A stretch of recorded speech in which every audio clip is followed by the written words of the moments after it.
جو اپنے باپ اور ماں کا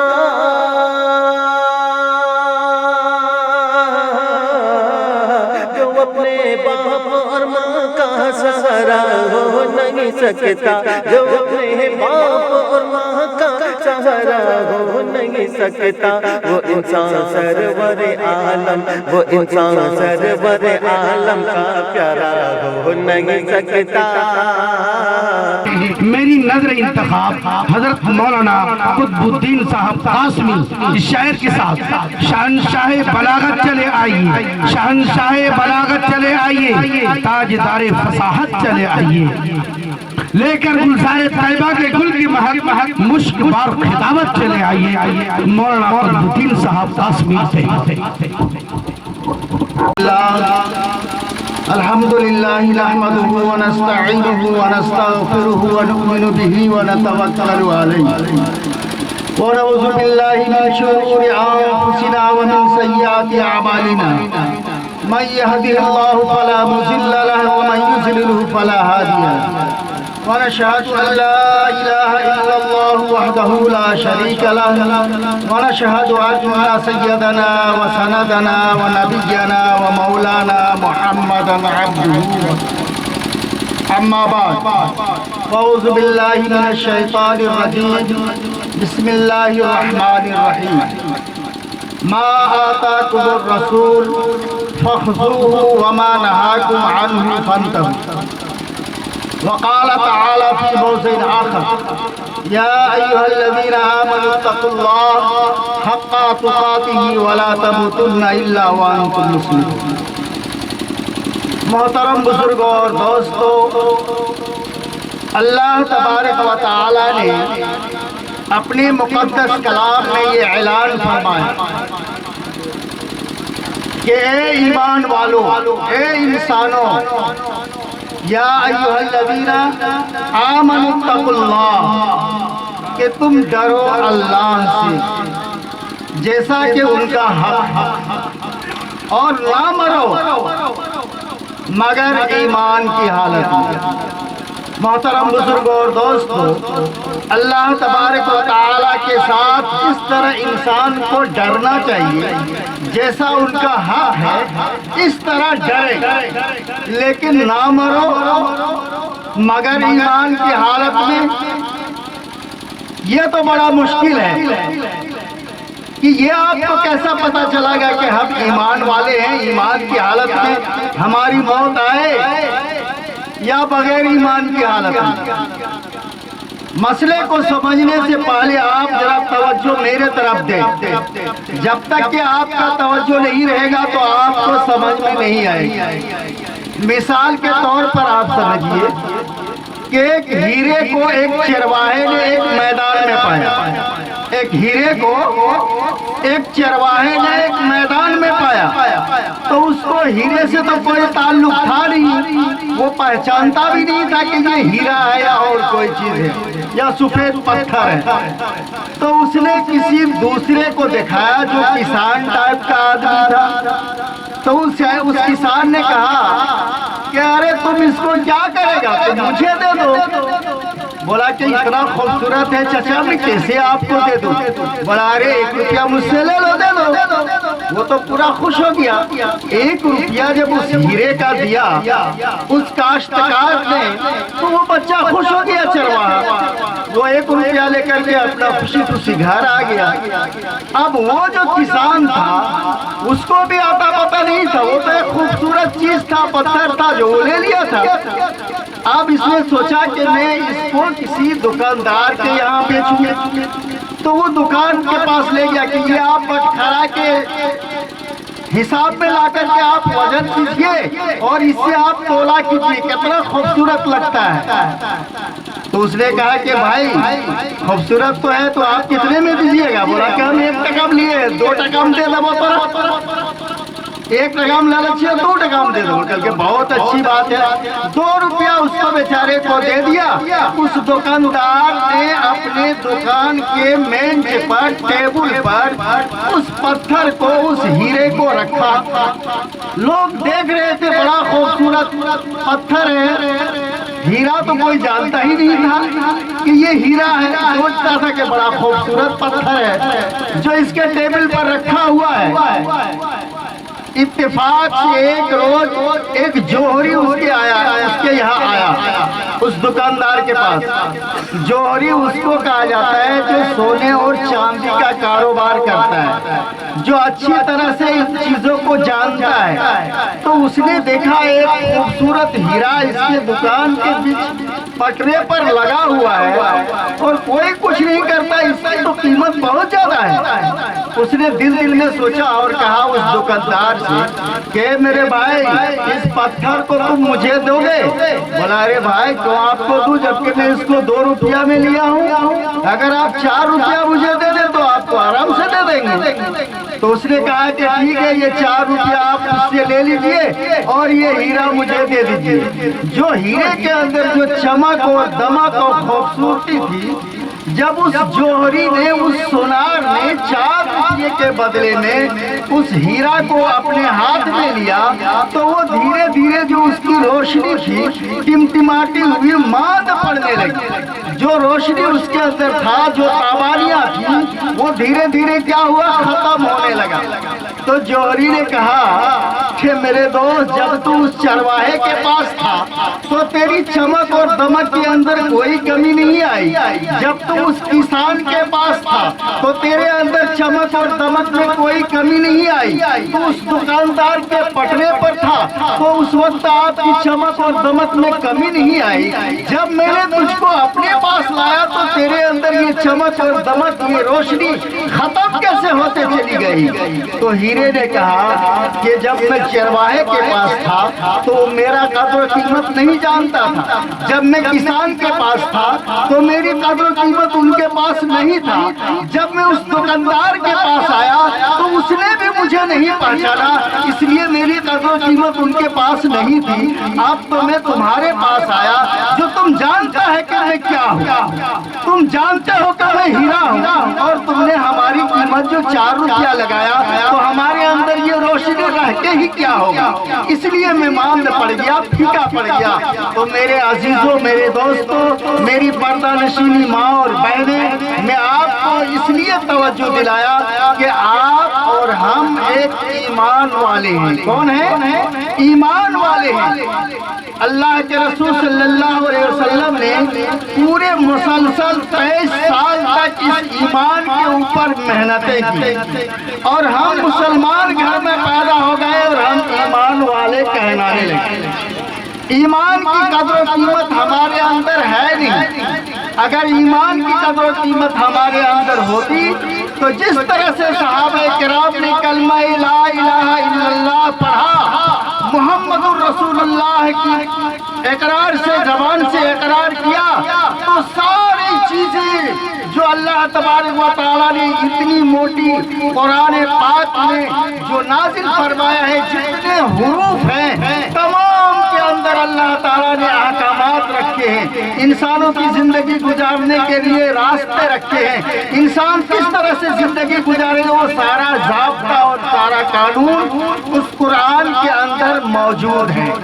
تو محترم بزرگوں اور دوستو، جب ہم اور آپ نے کلمہ طیب پڑھ لیا، لا الہ الا اللہ، نہیں ہے کوئی معبود، نہیں ہے کوئی پرستش کے سوا، نہیں ہے کوئی عبادت کے لائق مگر اللہ، اور محمد رسول اللہ صلی اللہ علیہ وسلم اس کے رسول ہیں، یہ ہم نے اور آپ نے اقرار کیا۔